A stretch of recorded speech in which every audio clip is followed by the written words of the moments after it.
रघुराज सिंह जी, ये प्राणी धन्य हैं जो वृद्धि और ऐश्वर्य की गोद में एक पल के लिए भी भगवान को नहीं भूलते।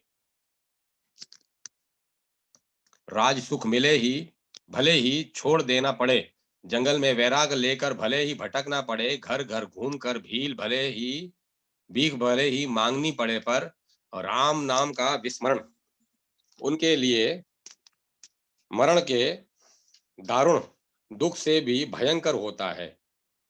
रीवा राजाधीश्वर महाराज श्री रघुराज सिंह जी आदर्श भक्ति परायणता से यह सिद्ध हो जाता है कि उन्होंने राम और कृष्ण के यशोगान के सामने इस लोक के वैभव और भोग को तुच्छ समझा।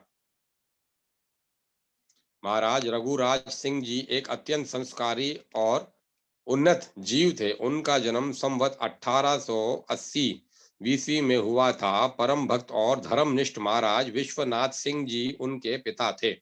रीवा राज परिवार की भक्ति, निष्ठा और काव्य प्रेम आदि इतिहासगत तथ्य है। महाराज रघुराज सिंह जी की प्रारंभिक शिक्षा बड़े बड़े संतों और धर्म मर्मज्ञ पंडितों की देखरेख में हुई थी। संस्कृत, हिंदी, अंग्रेजी आदि भाषाओं का महाराज रघुराज सिंह जी को अच्छा ज्ञान था। महात्माओं का सत्संग उन्हें बचपन से ही सुलभ था। इसके फलस्वरूप उनके हृदय में भक्ति भावना दृढ़ होती गई। उनकी धर्म निष्ठा अत्यंत स्तुत्य और सराहनीय थी। ये त्रिकाल संध्या वंदन के अभ्यासी थे। उनके भक्तिपूर्ण हृदय में भगवान के ऐश्वर्य के लिए भी स्थान था। उनके पूजा पात्र ही केवल 5 लाख रुपए के सोने से बने हुए थे। वे बिना 1000 गायत्री का मंत्र जप किए जल तक नहीं ग्रहण करते थे। अपने राज्य में 101 भगवान के मंदिरों का निर्माण कराकर उनके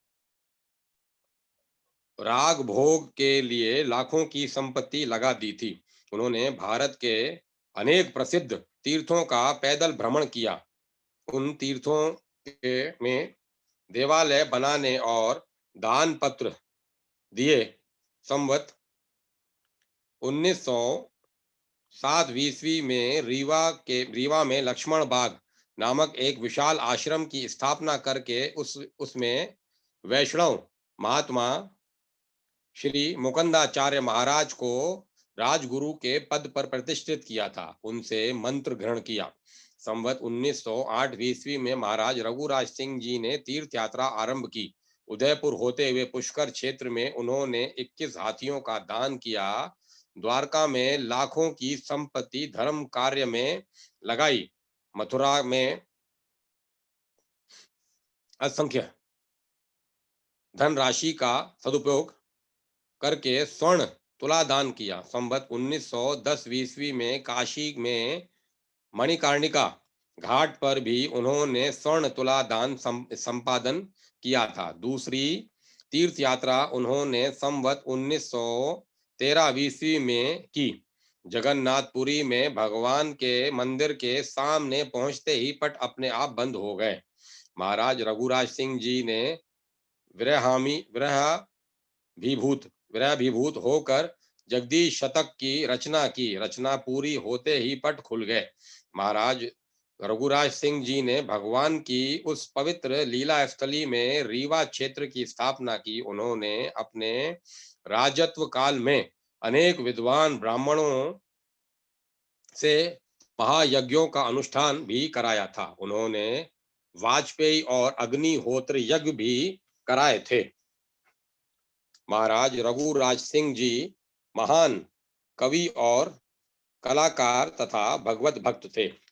कविता तो उनकी पैतृक संपत्ति ही थी। हिंदी और संस्कृत दोनों भाषाओं का उन्हें पूर्ण ज्ञान था। उन्होंने भगवान श्री राम और श्री कृष्ण की परम पवित्र कथा लिखने में अपनी कवित्य शक्ति का सदुपयोग किया। भाषा में श्रीमद् भागवत का अनुवाद किया। भगवान श्री कृष्ण उनके उपास्य थे।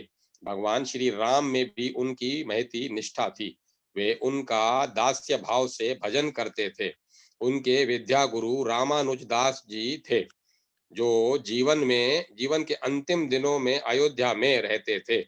गुरु की प्रसन्नता के लिए उन्होंने राम स्वयंवर ग्रंथ के रूप में भगवान श्री राम की पवित्र कथा का गान किया। उन्होंने एक स्थल पर स्वयं कहा है, मुझे ऐसा लगता है कि हम असार संसार में राम से बढ़कर कोई दूसरा कृपालु नहीं है। इस असार संसार में राम से बढ़कर कोई दूसरा कृपालु नहीं है। उनका स्पष्ट कथन है कि मैंने राम स्वयंवर ग्रंथ की रचना नहीं की, भगवान राम ने स्वयं इसकी रचना की है। इसका वचन है, कहूँ सत्य करी गंधुराई, रचो ग्रंथ केवल रघुराई। उन्होंने स्वीकार किया कि एक बार वे काशी नरेश के रामनगर की रामलीला से बहुत प्रभावित हुए। उन्हीं की प्रेरणा से रघुराज सिंह ने राम स्वयंवर ग्रंथ लिखा। पूरे ग्रंथ का सार उन्होंने केवल राम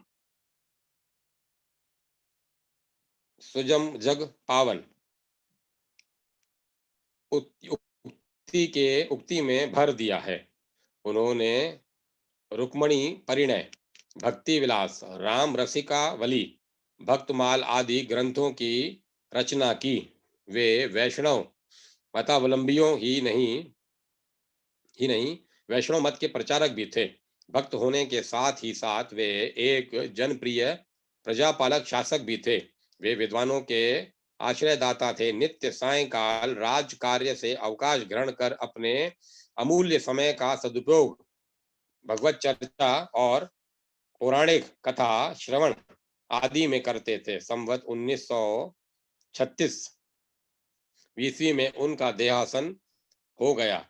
मृत्यु से 50 साल पहले ही उन्होंने राज प्रबंध से हाथ खींच लिया था। भक्तवर श्री गुमान सिंह जी, चित्तौड़ के प्रसिद्ध महाराजा श्री लाखा जी के अनपली जी हुए और उनके शारंग देव जी हुए। शारंग देव जी ने के वंश सारंग देवोत कहलाए। इसी शर्क देवते शाखा में भक्तवर गुमान सिंह जी ने संवत 1897 ईस्वी की चैत्र कृष्णा नवमी को जन्म लिया। वे श्री कल्याण सिंह जी के तीसरे पुत्र थे। उन्हें बचपन से ही भगवान के प्रति विशेष आकर्षण था। वे उनके नाम गुण और लीला का श्रवण करके युवा अवस्था से के खेलों में प्रफुल्लित हो जाया करते थे। उनके संस्कार बड़े शुभ और भक्ति संपन्न थे। वे अपने ज्येष्ठ भ्राता के साथ बहुत दिनों तक काशी में रहे। विश्वनाथ की राजधानी में उन्हें अच्छे अच्छे महात्मा और श्री श्रद्धानंद जी, श्री भास्करानंद जी आदि का सत्संग सुलभ हो चला। इसके परिणाम स्वरूप उनकी भगवत भक्ति दिनों दिन दूनी रात चौगुनी बढ़ती गई। वे एकांत में बैठकर भवसागर से पार लगाने के लिए सदा भगवान से प्रार्थना किया करते थे। उनकी परमार्थ निष्ठा उच्च कोटि की थी। दया, क्षमा, तपस्या आदि के तो वे प्रतिमूर्ति ही थे। वे भक्त कवि थे। उन्होंने सरल भाषा में भगवत रस से बनी सनी हुई उत्तमोत्तम कविताओं की रचना की। वे भगवान के चरणों में पूर्ण रूप से समर्पित थे। वे कुछ दिनों बाद देवलिया प्रतापगढ़ के नरेश उदय सिंह जी के साथ भी रहे। उन्होंने गुमान सिंह जी की वीरता पर प्रसन्न होकर एक छोटी सी जागीर भी दी थी। उदयपुर से 10 कोस पूर्व लक्ष्मणपुर में उन्होंने कुआं तथा मंदिर बनवाया और अपने लिए एकांत स्थान में कुटी बनवा ली, जिसमें राम झरो क्या कहते जिसे राम झरोखा कहते हैं। वे पुरुषार्थ को अधिक श्रेय देते थे। उनका कहना था कि बिना पुरुषार्थ किए न तो प्रारब्ध साथ देता है और न भगवान भी सहाय हैं।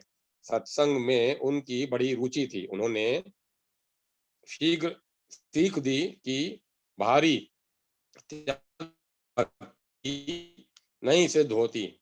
संसार के प्रति मन में पूर्ण रूप से अनासक्त हो जाने पर ही भगवान अपनाते हैं। आपके द्वारा रची मोक्ष भवन, योगांग, सुबोधनी,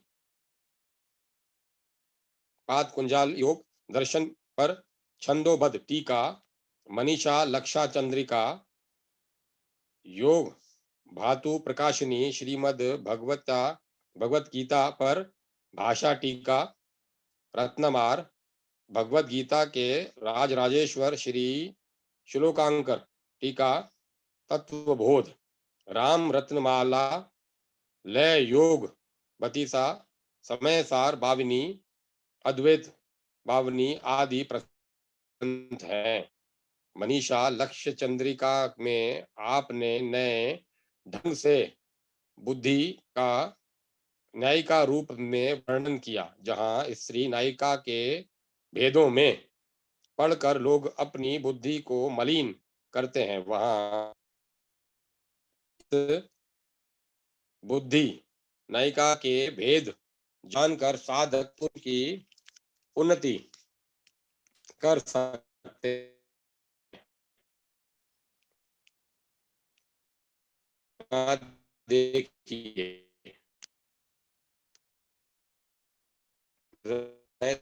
तीन गुण विषय धन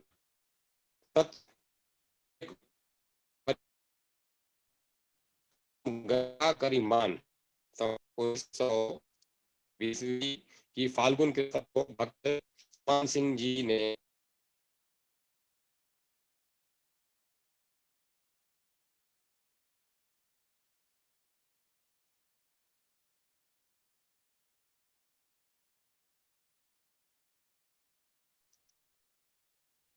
1936 माघ कृष्ण चतुर्दशी को उदयपुर में हुआ था। वंश परंपरागत संस्कारों के प्रभाव से ज्ञान, भक्ति और उपरामता की ओर बचपन से ही आपका झुकाव था। प्रज्ञा आपकी प्रखर थी। ब्रह्म सूत्र, शांकर भाष्य, रामानुज भाष्य, गीता, उपनिषद, योग वशिष्ठ, पंचदर्शी, आत्मपुराण, विचार सागर, श्रीमद् भागवत, महाभारत आदि ग्रंथों का आपने बहुत उत्तम रीति से अनुशीलन किया था। 28 वर्ष की अवस्था में आपकी धर्मपत्नी का स्वर्गवास हो गया और इसी के बाद आपके चित्त में इस आसार संसार के प्रति वैराग्य जागा। आप गुरु की खोज में निकले और नर्मदा किनारे कमल भारती जी से आपका परिचय हुआ। कमल भारती जी ने गुमान सिंह जी का नाम बदलाकर वही दीक्षा लेने का आदेश किया। आप अपने गुरुदेव की सेवा में रहने लगे। गांव के पास ही एक कच्ची कुटी बनाकर उसी में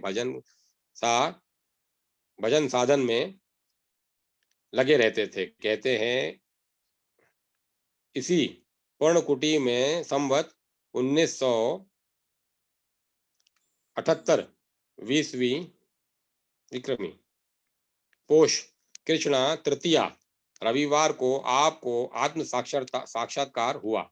आप योग विद्या में बहुत पारंगत थे और किसी की भी मन की बात अनायास ही जान लेते थे।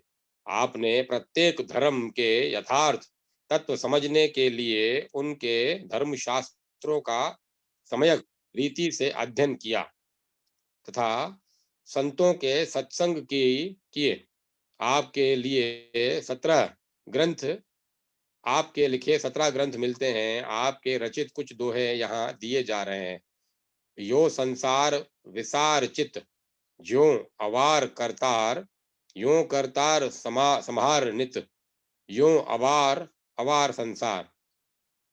राम गवेरे नाम से यही अनोखी बात, जो सूंगे आखर तऊ, आखर याद न आत। तो टेरो ते राम को, जो टेरो तो राम को, तो टेरो भवपार, निहित फेरो जगत को, परहिए बरबार। आप में भक्त और योग सत्य के प्राय सभी लक्षण वर्तमान थे। संसार के प्रति घोर वैराग्य और भगवान के प्रति अनन्य आत्मसमर्पण, यही आपके भक्त जीवन का मूल मंत्र था। संवत 1986 को आषाढ़ कृष्णा नवमी प्रातः काल को 9 बजे आपने परम धाम को प्रयाण किया। इसके कुछ ही पहले आप अपनी अलमस्ती में यह कह गए, जगदीश्वर जीवाय दियो, थे ही ये ही थरा काम कियो। दर शरण योगा दिया कर दया, भक्त लोक के अमर कियो।